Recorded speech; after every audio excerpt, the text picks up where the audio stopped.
everyone, and welcome to Beginnings, the show that asks, where do creative people come from? My name is Andy. I'm the host of the show and a writer and performer based in Los Angeles, California. I am recording this intro. It is 11 p.m., right before the episode drops. What a day it's been. What do you even say anymore? I will say this. I saw a comment online accidentally. I didn't seek it out. I did not seek it out. It was accidental. I saw a comment that on the show that I do with my wife, Couples Therapy, they said that I've gotten a little too doomery. It's a paraphrase. Gotten a little too doomery lately. And I will say this. You know, I'm also, I let myself off the hook here, off the hook. I let myself off the leash here when it comes to negativity. And I'm really sorry. In the future, I will try to be more upbeat about the government kidnapping people and shipping them without a trial to El Salvador to become slaves in a concentration camp. I promise I will look on the bright side of that for the silver lining in the slave camp. Jesus Christ. But I'll tell you what, I don't have to look for a silver lining in today's episode because the whole damn thing's made of silver. This is very exciting for me because today I'm talking to Jack Pendarvis. If you don't know who Jack is, I'm going to read you his bio right now. Originally from Mobile, Alabama, Emmy award-winning writer Jack Pendarvis has been writing books, articles, and TV for decades. His first book of short stories, The Mysterious Secret of the Valuable Treasure, was published in 2005 by McAdam Cage, and since then, he's written 8 other collections, novels, and books of poetry, including Awesome, Your Body is Changing, and Shut Up Ugly, which may be one of my most favorite titles for a book. As a TV writer, he's written for Adventure Time, SpongeBob SquarePants, Summer Camp Island, the Steven Universe movie, and many other shows. Most recently, he created a pilot for Adult Swim with Adventure Time creator Pendleton Ward called Mystery Cuddlers, which can be seen on YouTube. That pilot was finally what made me reach out to Jack. I've been a fan of his since I read Awesome back in, had to have been the early teens. I think I remember I had just moved to New York, and it is one of the few novels I've read in my life that is laugh out loud. I mean, I've read a lot of funny novels, but Steve Eilett's Lint, that made me laugh out loud. Unfortunately, Woody Allen's Without Feathers, is that what it's called? It's been a while, but I've been a fan of his writing since then. I was excited to see he's written on shows I love, especially Adventure Time, and this was just absolutely a fantastic conversation. Jack's such a funny dude, and we recorded this, I mean, things are bleak now, but we recorded this in the middle of January. I'm only putting out now. The fires kind of threw off a lot of the schedule. But we recorded this on the day that David Lynch died, with the fire still raging. Trump was yet to be inaugurated. In some ways a better time, in some ways not. Well, maybe it was, period, just a better time compared with any and all fascism, which is what is happening now. Woo! But yeah, I had not slept in a week because I was looking at the backyard every night, every like half an hour, making sure nothing was on fire. But Jack is such a fun person to talk with that I was able to be present, despite my brain marinating in anxiety. And, you know, we talk about growing up in Alabama in the 70s and pop culture, a lot of pop culture, a lot of the Three Stooges, and a lot of other stuff. So I hope you enjoyed this episode as much as I enjoyed talking to Jack. You can see his pilot on YouTube, like I said, so check that out, because it's well worth your time. And speaking of well worth your time, coming up on the show, still got a lot of comics folks, both mainstream and indie. Daniel Warren Johnson, Jeffrey Lewis, Anders Nilsson, also Tina Halliday from Sheer Mag. That was a cool talk, so stay tuned for those. But for now, let's talk to Jack.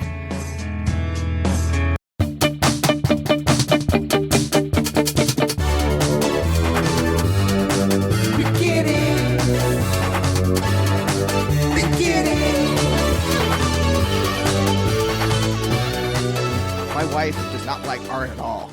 for some Mm, reason. And so that's this is interesting. the other half is her office, and so there's just nothing on. We also just moved in here, but also there's nothing on the walls, and I don't know. That makes me think of the David Byrne movie, True Stories, when he says, do you like music? Everybody says they do. I mean, your wife's that way about art, I guess. Except she doesn't say it. And Yeah, David Lynch just died. this, I I got it. That's Nadine from Twin Peaks, is that piece of art. It's too far away for you to see it. But yeah, that's terrible, depressing. it. I saw that right before we started recording, and it is besides everything else that's going on in the world, that is ripping at my heart right now. Terrible. It is. Are you? I mean, obviously, you're a big Twin Peaks fan. Are in Oh, yeah. general? In general, are you like does Lynch's vibe resonate with you, with your personality, with you? Oh, yeah, 100%. And you could see it in Adventure Time as well. Pendleton Ward, he was a big David Lynch fan.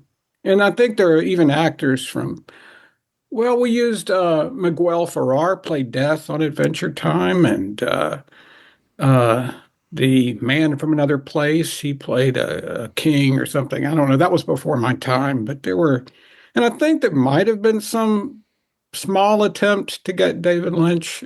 I don't know if that's true or not, but I don't know. I'm going to say right now that fact checking everything I say probably would be a great idea because I don't know much. You don't have. You know what? I'm going to say you don't have to know the entire history of or the entire IMDb of the show you wrote for. I'm giving you. I mean, about anything. I Oh. mean, I don't know much about anything. I'm a little out of sorts because of it. I mean, for many things, the fires and everything else, but like I've been thinking a lot in the last year how David Lynch is kind of the avatar of the 21st century, like the Hmm. kind of surreality that he developed as his style seems to be the like I've been calling like lately like things feel like Lost Highway in my Hmm. mind. Like this That's not a good feeling. no. If you're at the grocery store and you start thinking, "Oh, this is like Lost Highway," I don't know. It's not happy. No. I don't know. Yeah. Maybe Sorry. it is. I'm sorry. You're gonna have a lot of problems mixing this because I can't stop talking. No, please. I'm just setting the table. So please talk the rest of the time and I'll Nope. I'm gonna clam up. But like I'm curious because maybe he's a little older than you. Like you were born in A the little, yes. in the He's early 60s. in the 30s, in the 1930s. I rode the rails. I rode the rails, stole apple pies off of window sills. That's how I ate. Yeah. Yeah. Um, yeah, I mean, I was going to say he's a lot older than me. He's 16 years older than me, and that really doesn't sound like that much, but 78 and 62 feel different, I think. He's not much older than my parents. My parents had me when he could be like another dad to me, a teen dad. He could have been my teen dad, David Lynch could But have. I'm curious like if like cuz there's something that so if he's 78 he was born in what the like 40s somewhere around there. I'm gonna let you do the math. I can't do it. I'm way too tired to. I have not slept in a week. So Yeah, he's 2 years younger than my mom, so he was born in 46, I guess. so there was something about I guess when he was growing up, some style about the 50s and the 60s Mm-hmm. that there was something in the air, and I'm wondering if you witnessed any of that when you were a kid. So the 60s. Well, sure. I mean, the thing is that, and I would say, I think maybe, and I can't speak for David Lynch, Jesus, but uh, I think maybe he recognized that those things from the 50s were a lot more strange. The entertainment, I mean, was a lot stranger and more sinister I mean, and it knew it was. It was not like he was putting something into it. I think he saw something in it that he was bringing to the foreground more. There's a lot of strange things. Now, I don't know. I mean, I grew up, I was, as you say, I was born in the 60s, and so there were only three channels on television, but I feel like that made it more likely that I would see something that I wouldn't ordinarily have picked for myself. So you were exposed to a wider range, I think, of odd pieces of cultural jetsam. I would see a Harold Lloyd movie, a silent movie. I don't know about kids these days, quote unquote, but I find it hard to imagine one stopping on a Harold Lloyd movie. But there were three channels, so it was that or whatever. Wild Kingdom, which was also good. It was they went and they looked at hyenas or whatever. Uh, so what was my point? So I mean, yeah, I saw some older things, even way older than the 50s. Like I said, silent movies, whatever. So all of entertainment was just a big heaping pile of joy. Was wondering Uh, I don't where know. that I had sentence was no going to idea. land. Me too. I was wondering too. I'll tell you, the word that I had in my head that I thought you were going to go for was detritus, but joy is a much better one. No, not detritus. Well, detritus is joy. You can put that in your podcast. I mean, what's detritus? Anyway, everything people think is detritus at the time becomes beautiful art later, you know. Yeah. I don't want Yeah. to listen to these cheesy girl group songs. I want to listen to Phil Oakes sing about protest or whatever, said somebody back then. And now we all want to listen to the Crystals and whoever, all those, the Ronettes and all those sorts of bands sound like beautiful symphonies now. Although And they sounded that way then too. But you know what I'm trying to say. there is something, but something about the 50s and the way that the 50s have been have been preserved as this kind of mythical idyllic time, right? When it penetrates into now, which feels scummy.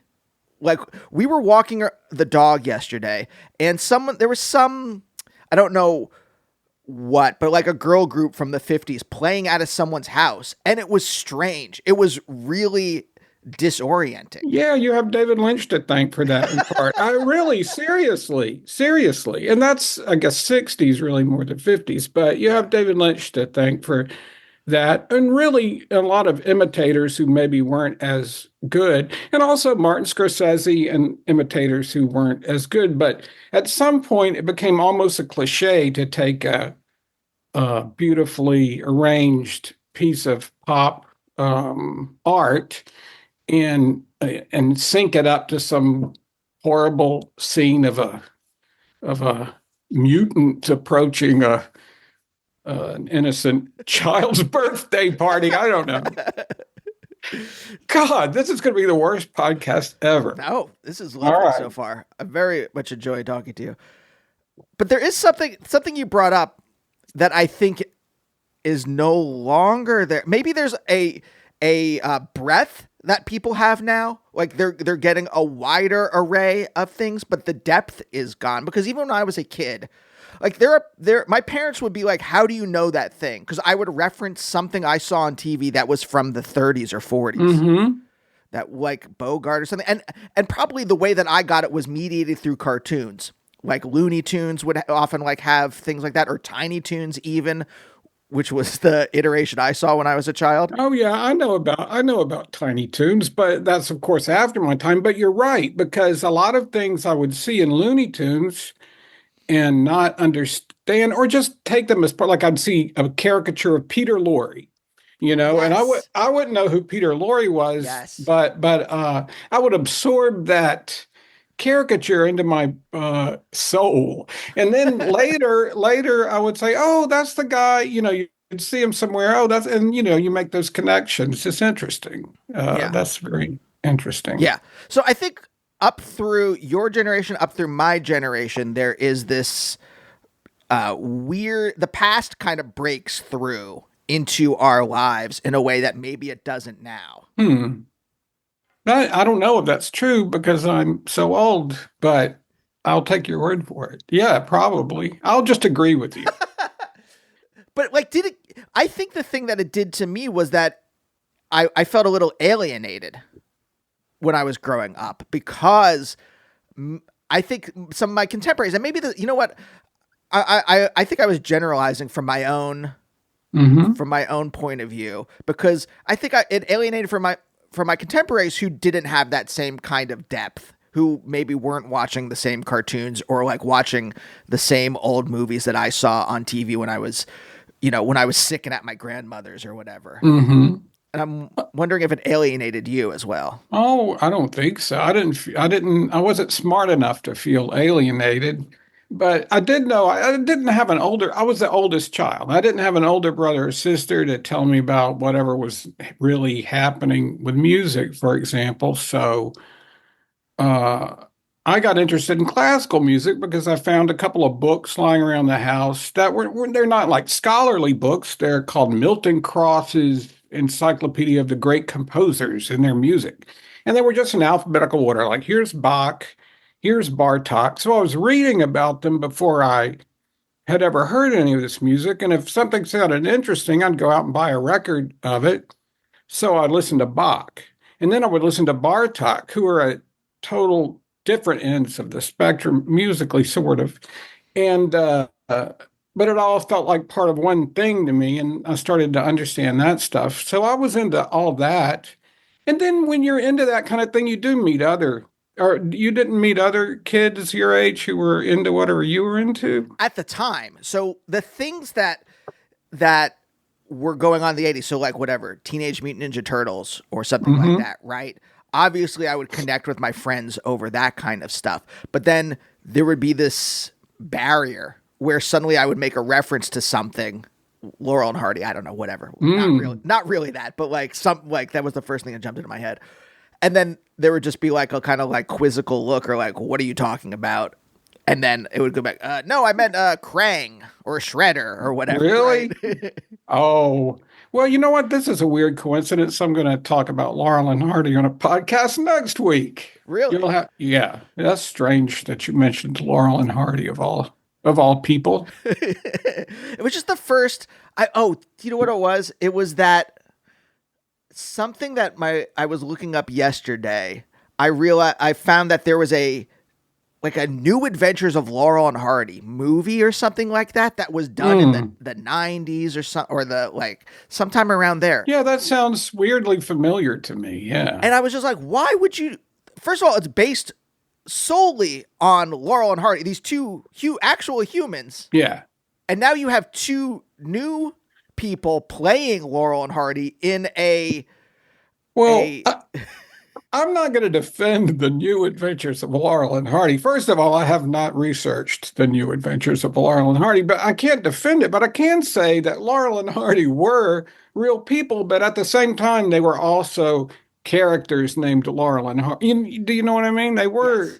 They used their own names, which was always funny to me. Never mind. I better save some of this for the podcast next week. But somebody else's podcast. I'm sorry. But I have no idea what I was saying about that. You can edit out my No, whatever nothing, just happened. nothing gets edited out. I went into a fugue state. But there is something strange about, even if they did play those characters are, I assume, just heightened versions or comedic versions of most characters are some kind of heightened version of the human being that is playing them. And then so to find it's the same thing as like when they did like the new Three Stooges and they got. Yeah, I do not support, although, okay, I'm sorry, I keep doing this. But the Three Stooges, there were a lot of different Stooges that were rotating in and out of there over the years. I mean, Moe was a constant, and I'm sorry, and Larry was always there. And then Curly, Curly had a stroke. Never mind, you don't want to hear the history of the Three Stooges.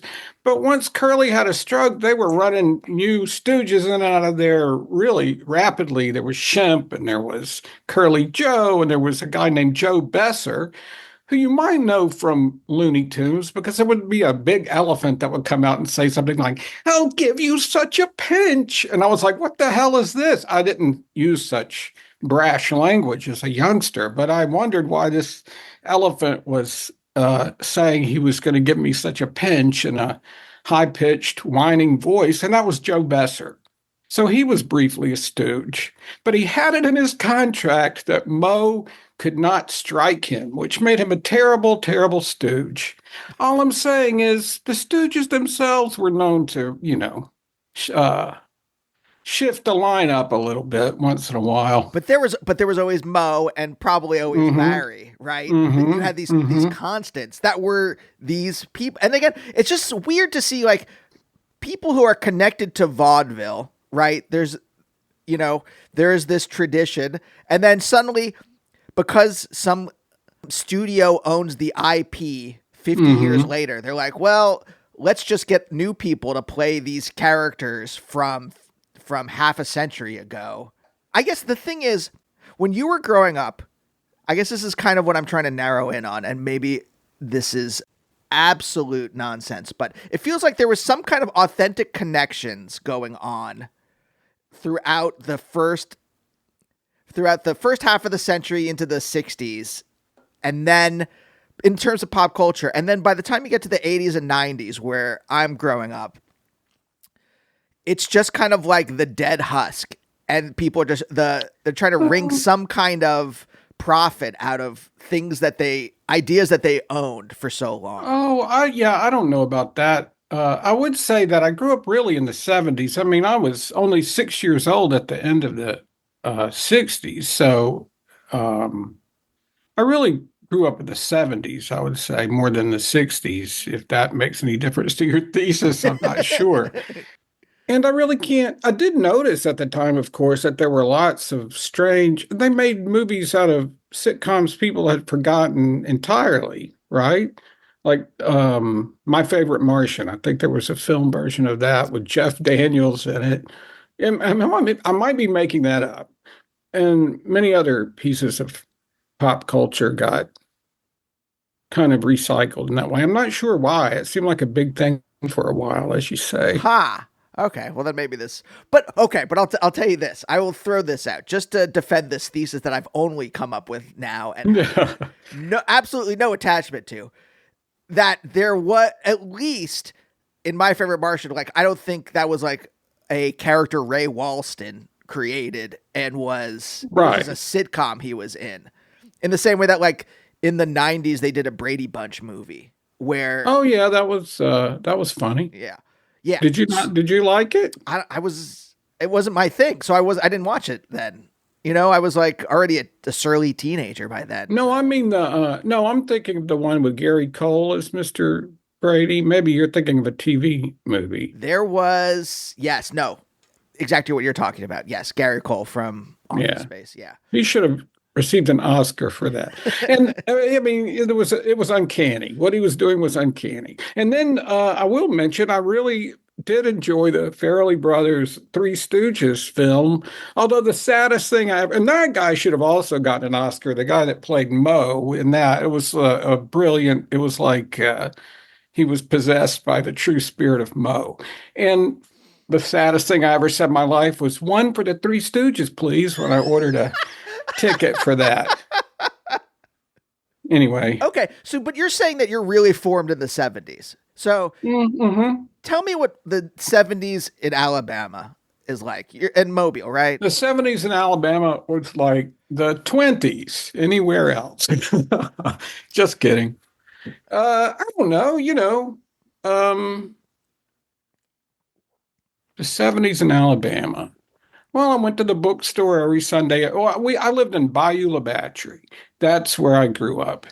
And it's out in the country, and it's a shrimping town. And grew up on the outskirts of Bayou La Battery. But one set of my grandparents lived in Mobile, which is the big city to the east.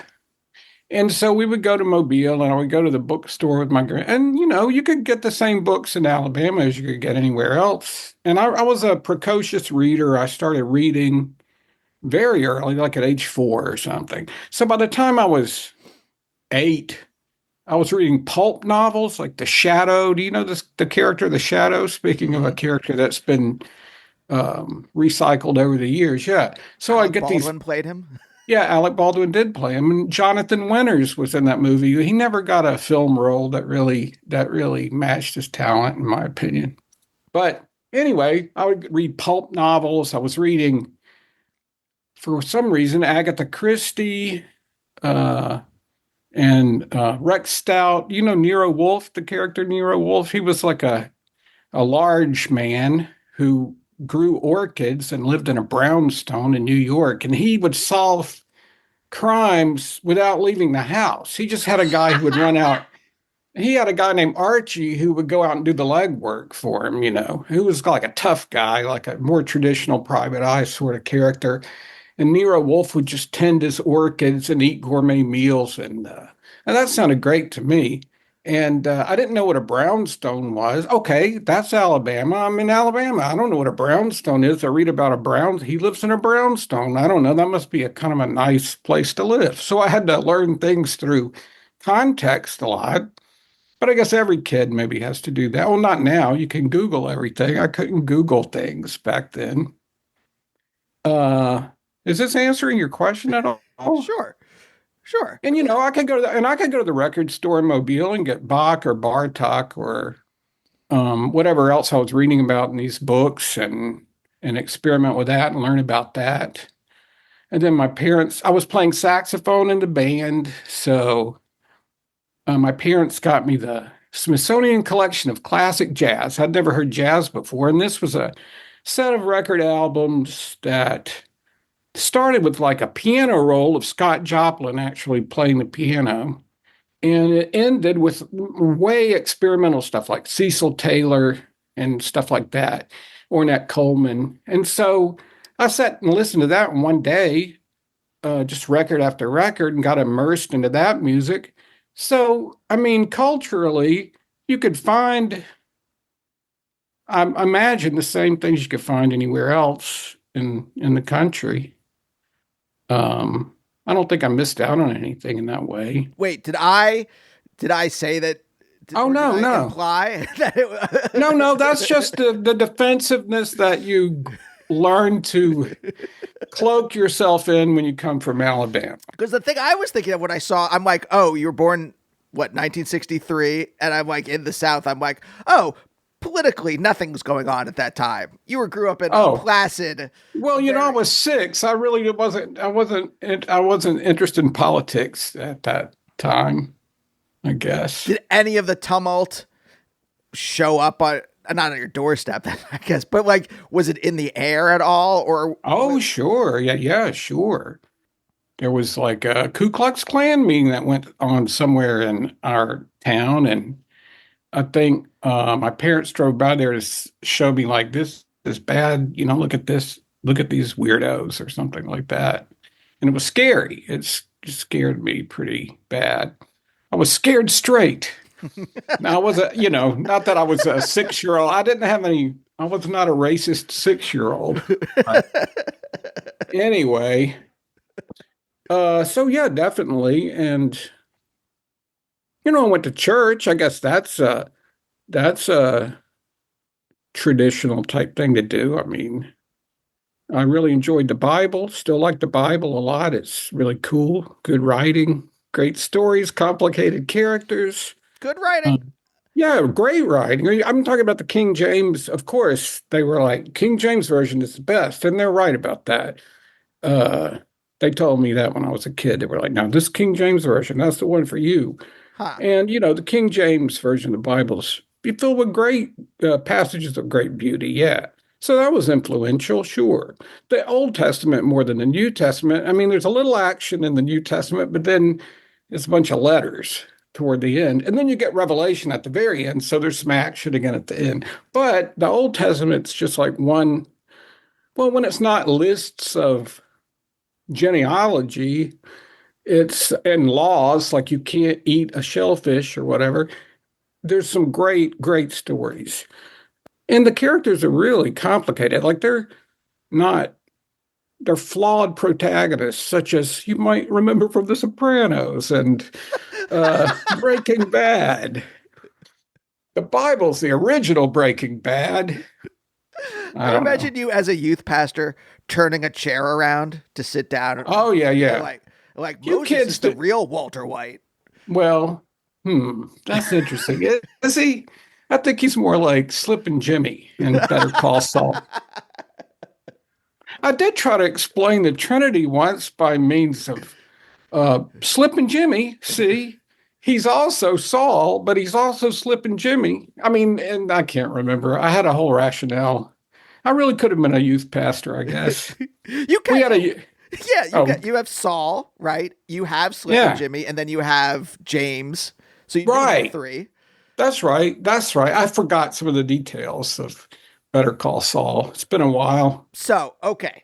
Was church an obligate? Well, actually, wait. I want to go back to the story part because my part of the Bible is really boring because you said, yeah, it's just blank begat blank. There is a lot of that. Hosaphiah begat Methuselah, whatever, like that. And then it is like Deuteronomy is just laws and things like that. Because Yeah. I would sit there at temple and it was I found it so boring.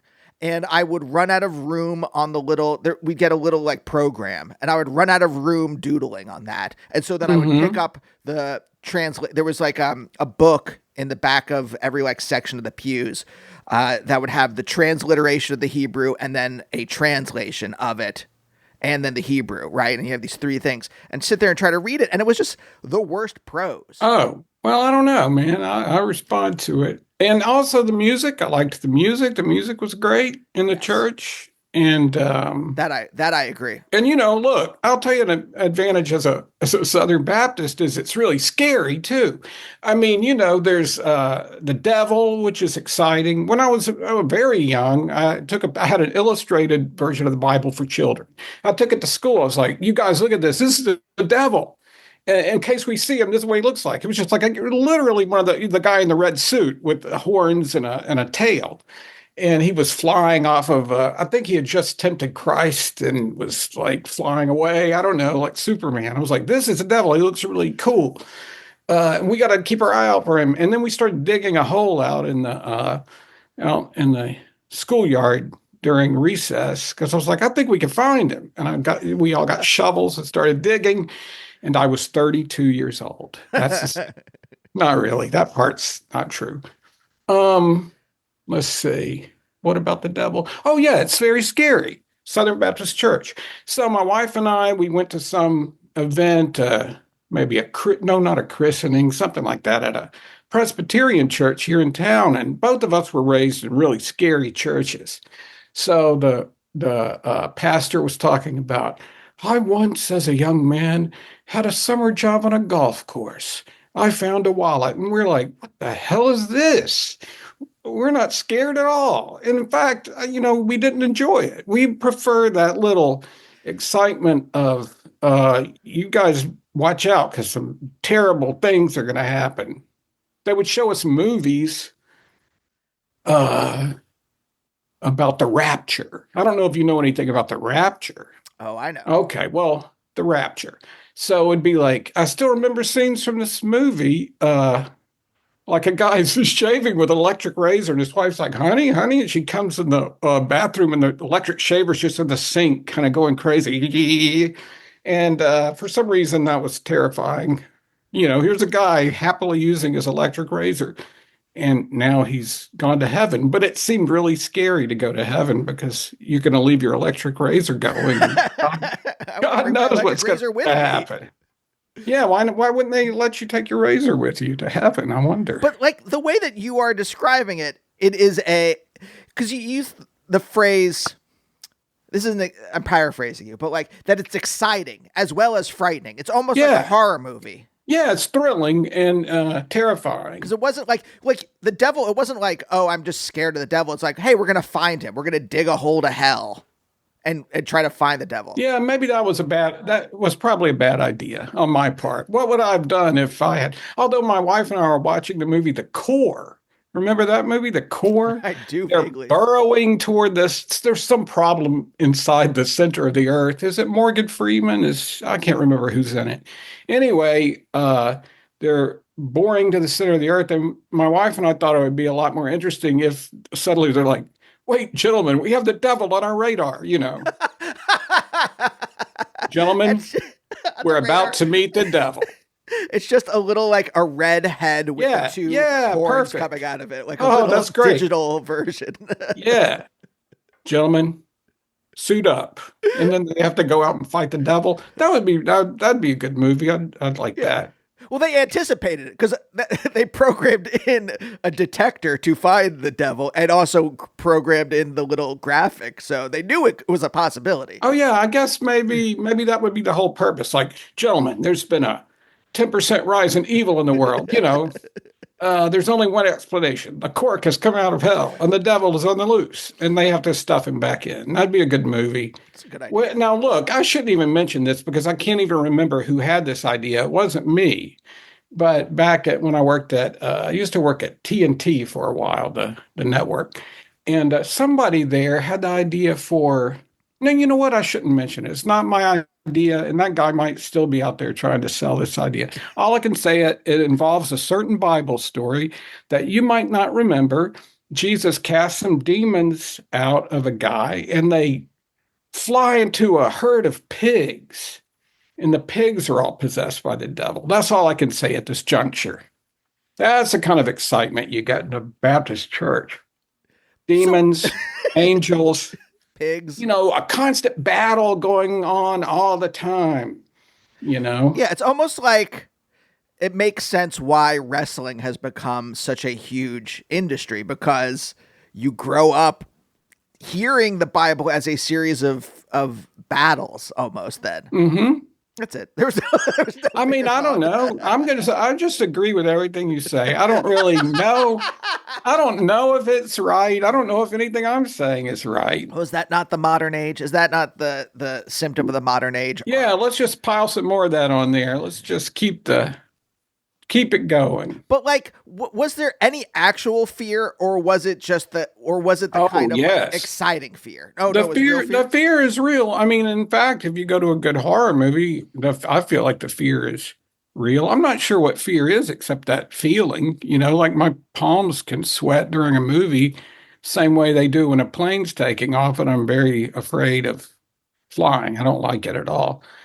But the symptoms are identical as far as I could tell of movie fear. And I don't know, though. You know what? I'm really jinxing myself because I don't want to find out what it's like to be in real mortal fear. It feels, the times that I felt like true fear like that have been kind of molasses. Like I feel paralyzed almost. I feel very ice water in my veins type, that kind of thing. It's just like frigid, freezing, like my body is like, just like anxiety is in every cell, every molecule. I'm getting scared listening to you. I'm serious. There's a few times. I was reading a review in the New York Times of a movie about night terrors, and there was in the review it said that there was a scene in the film when they explain that people that hear about these night terrors sometimes then experience them, and then the reviewer said something like a gasp rose from the entire audience because they're watching this movie about night terrors, and then they're told, and you can have night terrors just from hearing about night terrors. And that's what I felt like when you were telling me your description of fear. My wife said, in fact, this ties into what you were asking. She said she kept getting saved. I don't know if you know that terminology. It's when you dedicate your soul to Christ. Okay. When she was a kid, she got saved. You're really only supposed to do it once. Once is supposed to take. You do it once, that's it. Now you're in the club. But she kept doing it over and over, and she realizes now that she was just having panic attacks, and that's what it was. Severe anxiety from this really heightened atmosphere of being in a really really old time Baptist church service. Yeah. How do you think that? Well, I was going to say, how do you think that affected you? But I'm more interested in the faith aspect of it. Are was it something like you went and it was just like, oh, I hear stories and they scare me about the devil? Was there did you have an actual faith when you were younger? Do you have one as an adult? I'm just kind of curious about like how it. Yeah, I mean, I had one, and I might have one. I mean, I don't know. I thought I had one. Let's put it that way. And I'm not. Uh, I like it. I like all the different religions, and I like all the uh, stories, and I like everything about like the costumes, if you want to call them that, and the music. And I'm not just talking about Southern Baptist. I mean all different religions. I'm really interested in them, and not in a kind of a Bill Maher sort of way. I mean, I always find it funny that people think, oh, well, only if there were no religion. Yeah, but we would find the equivalent thing. We'd find some reason to hurt each other and be terrible. I don't think. I think our capacity for imagining reasons to be horrible to each other is limitless, really. And it Yeah. doesn't particularly, I mean, religion has helped a lot with that. But if it wasn't there, something else would rush in and fill the gap, in my opinion. Oh, what am I talking about? Oh, let's hear what the cartoon man thinks about religion. Also an author. Yeah. You have many different facets. Oh, sure. Teacher, correct? I was briefly, well, 6 years. That feels brief now. I was a professor for 4 or 5 years, so that's still in my biography. That's Did still, you, well, how'd you feel about it?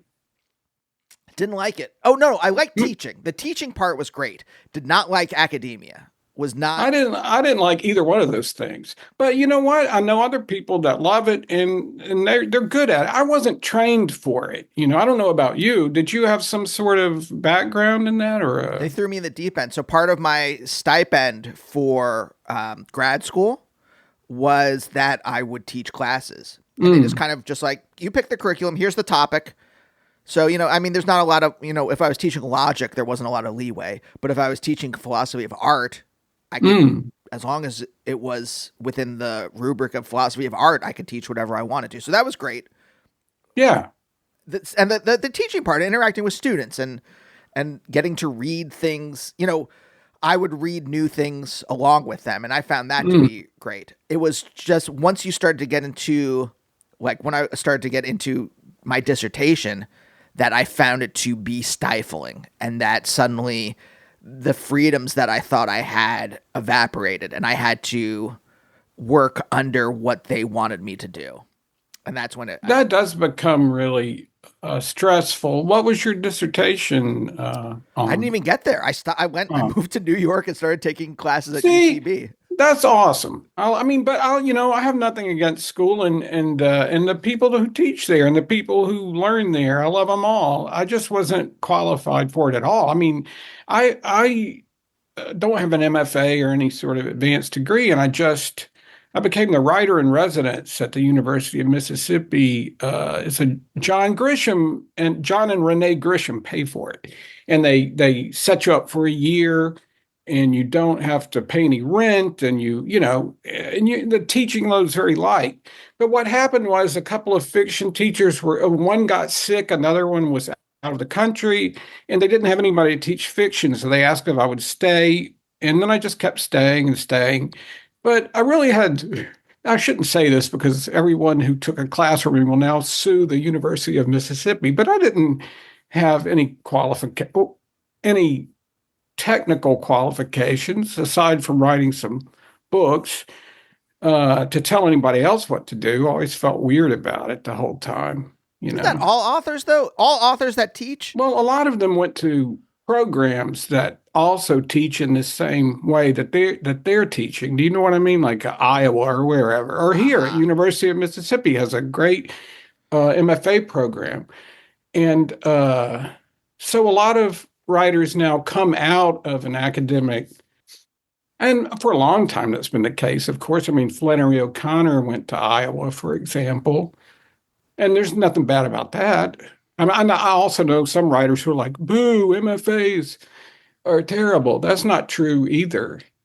In fact, I know some guys with MFAs who go around like, oh, all the kids today with their MFAs. I'm like, you have an MFA, don't you? I never say that. Uh-oh. I hope that person doesn't listen to this podcast. Okay, so I feel a little bit of resonance with you in terms of I have strong opinions, but then I'm worried that other people will be offended, even though I'm not criticizing them directly. I'm criticizing a cultural strain. I'm criticizing something in the world, and then maybe they believe in it, but like I do, and I don't want to offend them, but I do heavily believe that the thing that I'm criticizing, I'm correct about. I'm never sure. Mm-hmm. I'm just not. I mean, everything I've ever said throughout my life turned out to be wrong at some other point, probably. And I assume it will continue to be that way until I die. Yeah, I'm plagued by Cartesian doubt, like all the time. Yeah, me too. I know what I do know what I was trying to act like I don't know what Cartesian doubt is, but I know what Cartesian doubt is. Were you like that when you were younger? Because I think I don't know. Is anybody like anything when they're younger? They're just like, all I was when I was younger was like, I love music. I love reading. You know, man, movies are cool.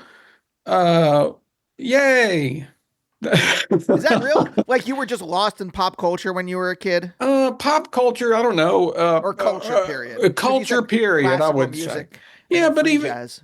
Yeah, that was, I don't know why I was attracted to those things. I do know why. It's just that crazy chant, that luck thing that you click onto something at a certain age and then you're just locked into it. And maybe part of that is why I'm weird about stating any opinions really definitively, because I would hear people all the time like, that's just noise, talking about Ornette Coleman, or my 6-year-old could draw that if they're talking about Picasso, you know, and I don't want to be that. Even when I was a kid, I was like, that's not cool. Maybe everything doesn't have to sound pretty, you know, for example.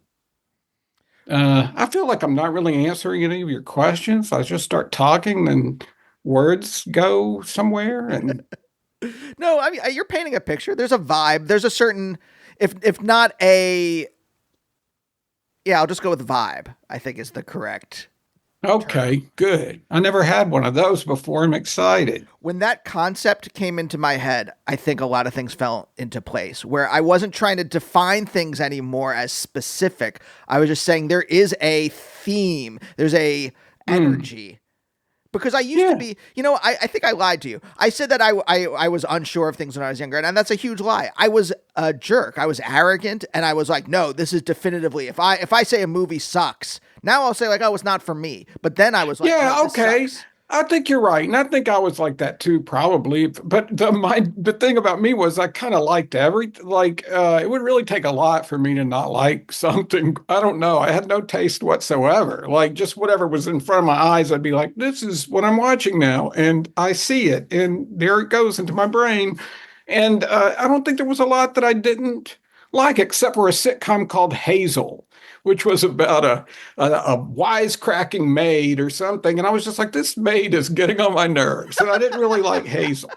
And I would watch a show called Gomer Pyle, which was about a Marine. So, you know, that wasn't what bothered me. He had this mean Sergeant Carter, who would just scream at him. And that really bothered me. Like, but I watched it obsessively. Not obsessively. Pyle? I wasn't, you're right. Oh, don't do it. It gives me, I have to get up and I would leave the room during the show and come back during the commercials because Sergeant Carter, their dynamic made me so nervous because Gomer Pyle was just constantly, you could just see him in like a slow motion train wreck. He was about to do a really stupid thing that was really going to make Sergeant Carter mad. And you're just like, oh my God, here it comes. I don't know what that says. That's probably something I need to discuss with a therapist. You got to be kind to Gomer Pyle. I'm sure he was undergoing a lot of PTSD that was not diagnosed. Well, he never really served, as far as I can Oh, he tell. Though, I didn't. mean, well, he was always in training. I think. I don't think he was ever quote in the shit unquote. You know. That's the Gritty reboot. Oh, you know what? I'm shocked they didn't actually. Did they? No, they can't have done that. Christian Bale is Gomer Pyle. Oh no! Wait a minute! Wait a minute! What? Vincent D'Onofrio in Full Metal Jacket, they called him Gomer Pyle. Remember? It's been a long time since I've seen it, but Well, you don't need to see it again. It's brutal, but I can picture the end of Vincent D'Onofrio in my head, which is disturbing right now. When he's doing that smile, and I used to do that around the house, and my wife didn't like it. But then again, she would impersonate Helena Bonham Carter in Kenneth Branagh's version of Frankenstein, which after Helen, I don't mean to spoil that movie for anyone, but she becomes an undead creature and she makes weird faces. And Teresa, my wife, used to do that to me. And I would say, please stop. Stop impersonating Helena Bonham Carter in Kevin Branagh's Mary Shelley's Frankenstein. Did your parents have strong opinions about things? I don't know.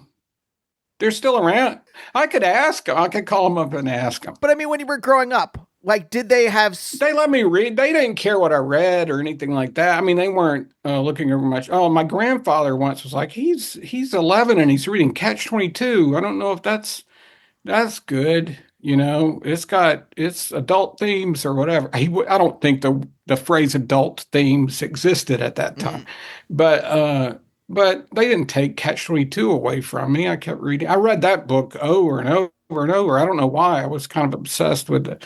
I was always attracted to humor in fiction. So that was my favorite book for a long time. Did you understand it?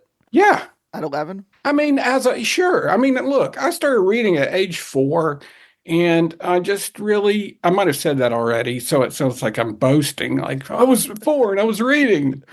But I understood things, and things I didn't understand, I would just kind of glide over them, and same way I do now, really, to tell you the truth. My reading habits haven't changed.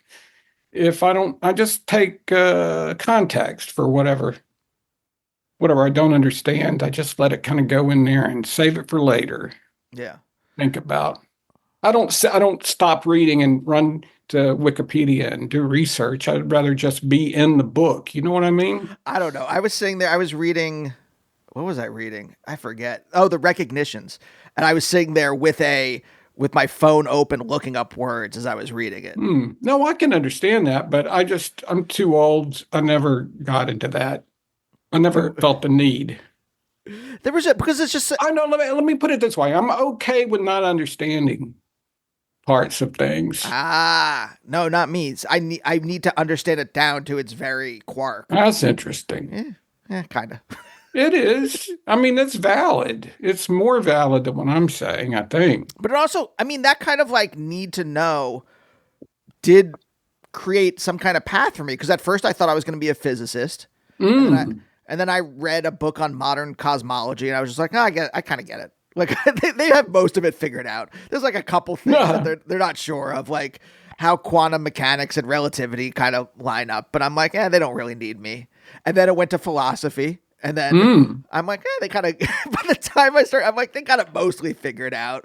Like Hegel and all the people past him, they like Marx, like they kind of got like the gist of it. I'm not needed here. And then I'm like, I guess I'll just go do I'll go do the thing I really want to do. Oh, that's good though. I think that's good. Do what you want to do, right? But I mean, the things that I wanted to, I didn't even know I wanted to do them, and I had to kind of excavate that. I say this almost every episode, but it's because it's true. I kind of had to excavate it out from under what my parents wanted or what I thought I was supposed to do. And that's why I'm interested in talking about this stuff with my guests, because I'm like, how do you even know what you wanted to do with your life or what your desires were, what your dreams were? Well, but you're wrong. I mean, you're not wrong. I mean, whatever you think you want to do with your life, when you're a kid, you're probably wrong. I talk to so many people on this show where they're like, I knew I wanted to be an artist. And I'm like, really? Well, I knew I wanted to write. That's true. from the time I was really, really young. And so that is probably, so I take it back. But I mean, oh, yeah, but at the same time, then I veered over toward music. And music was much more difficult. It's real specific. I sound like Liam Neeson. What's that movie? Taken. You need a specific set of skills, much like Liam Neeson in the film Taken, to be a musician or a composer. And it's a much more difficult discipline, I find, with writing, which was one of the first things I wanted to do. Uh, Frankly, it's just easier than music, you know? And so I think Barry Hanna, who lived here in town, who was a great writer, I think he said that writers are basically failed musicians. Oh, So, weird. and a lot of writers I know are musical somehow as well. So, yeah. Yeah, that's interesting. Did your parents encourage you on this path, or Yeah, they were okay. always really supportive and still are. What were their jobs when you were a kid? Well, my dad's still working. He's 82 and he still goes to work every day. He's a machinist. He tears down engines and rebuilds them. And in fact, for the past 10 years on the weekends, he's been building a car from scratch, just his own idea of a car to drag race with. And when he finishes it, and it's almost finished, which terrifies my mother, he's going to race it. And then we'll have his funeral. Oh, please. I hope. I don't think my parents listen to podcasts. So, but I'm just kidding in case they Wait, hold do, on. but I'm not kidding. When you say build it from scratch, do you mean like taking parts from other cars, or do you mean No, literally not parts like, from other car, not like parts from other like cars. I have Just a lathe and I'm gonna work on the hood now and take a yeah, big well, piece yeah, of sheet but he metal? didn't start. He didn't. I don't. I'm not mechanical at all, but I can guarantee you he didn't start with a hood. He started with the insides. But yeah, but very, very gradually, he's finally put together an entire car, and it's almost ready to. And it's got a lot of things about it that are his own design that are weird experiments that might make it go really fast. And he's 82. But look, he could run for president. Whatever. Sure. All he's doing I is don't know. building a car to drag race in. He So sounds that's like a all. spring chicken. I think he should, Yeah. if he's gonna run for president, he should wait till he's in his Well, 90s. it's weird. He's still going to work every day, but it's like we didn't grow up with a lot of money or anything, and it's not like well, first of all, he really does like what he does. So I don't think he'll ever stop, I guess. But you grew up in a household where you saw him go to work and enjoy going to work. Yeah, but then much like another television show, Mad Men, do you recall that show? Yeah, he was at work and then he would come home, but we saw him, a little bit in the evening, but he's always been tired when he got home. He works really hard. And so, wait a minute, are you my therapist? I'll take the So, copay. sure, I'll send you a check. Anyway, maybe I should stop talking about my parents. I only accept Venmo or PayPal, by the way. So Okay, I don't. My PayPal got hacked, so I shut it down. I don't use PayPal anymore. well, we'll figure it out at the end. I'll Okay, yeah, talk offline. I do. I have paper checks. I'll just write you a check. But I guess the thing that, I look for sometimes is like, did you see your parents enjoying work or did you see them hating work? And work was just a means to survive, right? Right. And no, my dad loved what he does. Loves Yeah. what he does. Not past tense, present tense, because he's still doing it.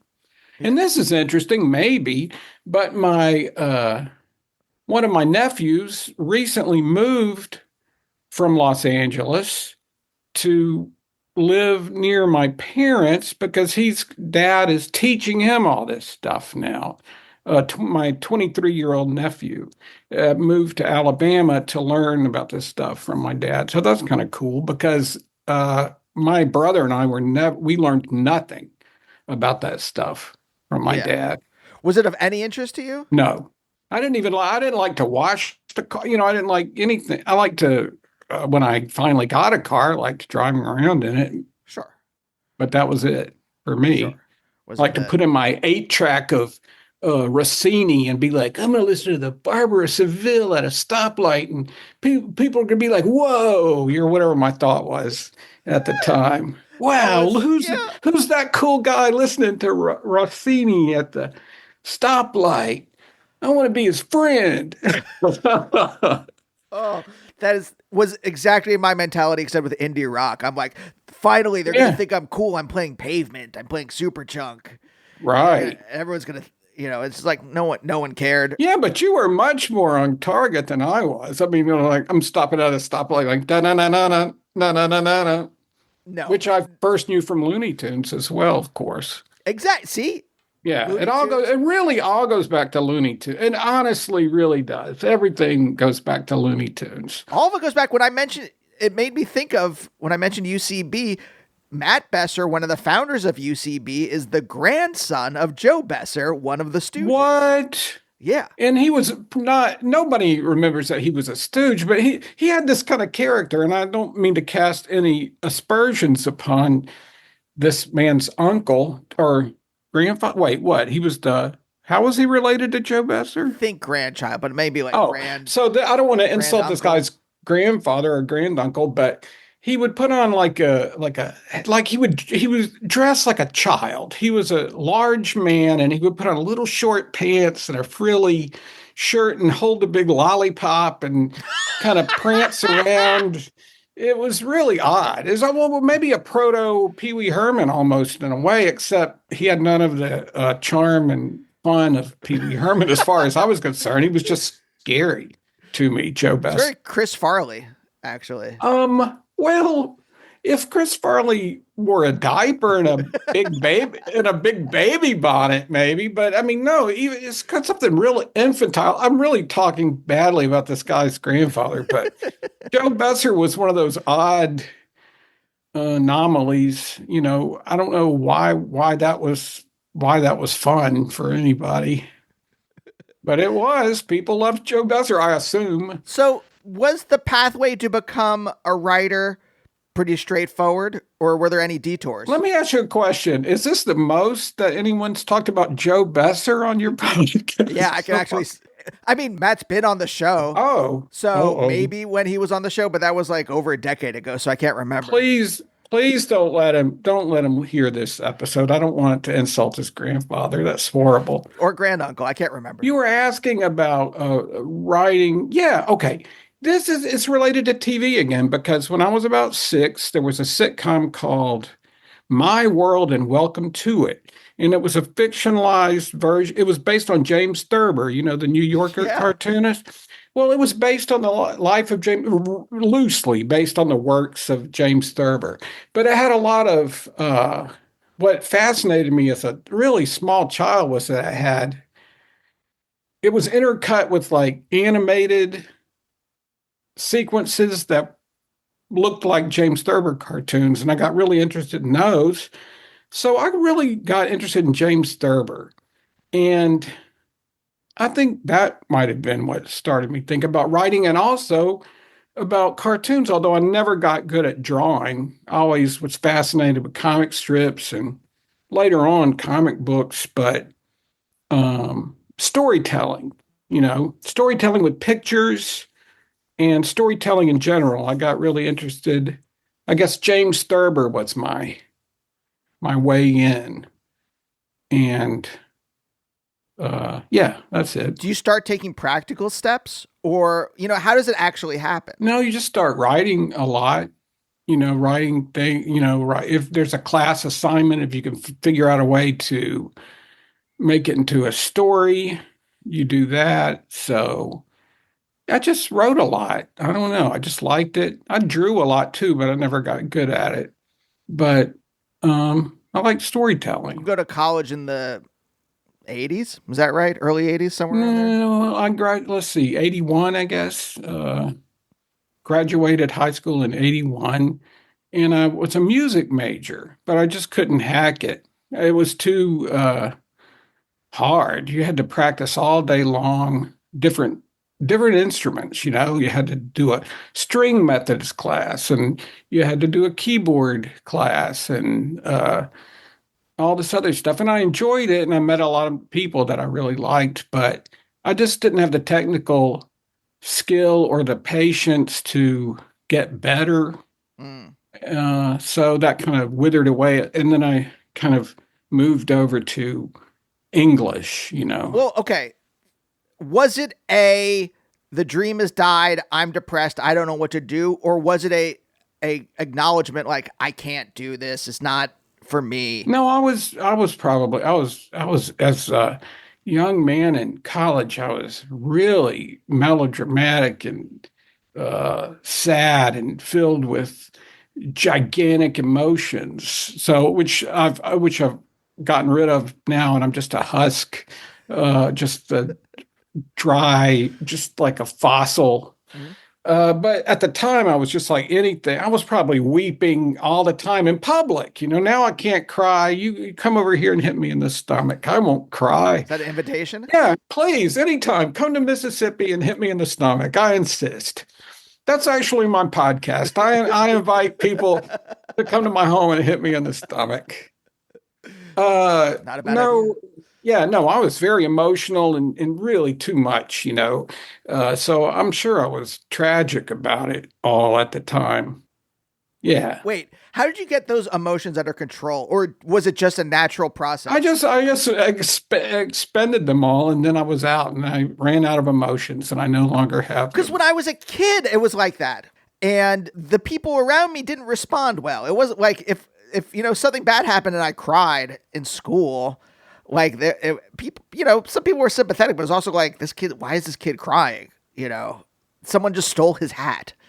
Yeah, but man, somebody stole my hat I once, burst into tears. and it's really sad when somebody steals your hat. I mean, that's really bad. I was in fourth grade. Somebody stole my hat, but I had it coming. Anyway, Wait, why'd you have it coming? well, this goes back to The Shadow, those pulp novels. So one day I asked the teacher, "Hey, could we all come to school dressed as our favorite fictional characters?" I don't know, which is an idea I had. She was like, and which I took as yes, do it. So I came on and was like, "Hey, Mom, guess what? We're going to get to dress up as our favorite fiction." And I came to school. This is the worst thing I've admitted yet. I came to school at 9 years old dressed as the Shadow from the pulp novels. My hat was stolen and tossed. You know, the classic keep away game occurred with the older children, and it was pathetic. And then I Well, thought maybe I shouldn't come to school dressed as a shadow anymore. but Maybe this is the thing. You are I was going to say intuitive. That's not the word I'm looking for.